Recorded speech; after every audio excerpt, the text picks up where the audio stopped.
မင်္ဂလာပါခင်ဗျာကျွန်တော်နဲ့ဒီစာကြောင်းလေးနှစ်ကြောင်းကိုလေ့လာလိုက်ကြရအောင်လာမလာရင်လည်းရတယ်ဘယ်လိုပြောမလဲထိုင်းလို့မိမကော်တိုင်းမလာလည်းရတယ်မိမကော်တိုင်းလာလည်းရတယ်မာကော်တိုင်းလာလည်းရတယ်မာကော်တိုင်း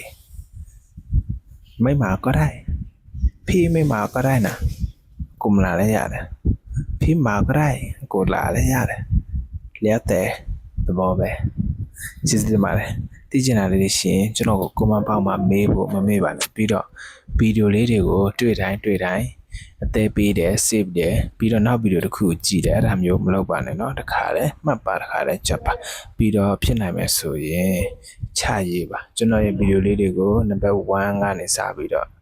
ချရေး number 2ချရေးအဲ့လိုမျိုးလေ့ကျင့်သွားရင်အခုဆိုရင်တော်တော်လေးကိုမှအကျိုးရှိနေပြီဖြစ်ပါတယ်ပြီးတော့ကျွန်တော်ကို Messenger မှာအင်စာလေးတွေလာထပ်လို့ရပါတယ်ကျွန်တော်စစ်ပေးပါမယ်အားရနဲ့เนาะ See you the next video guys thank you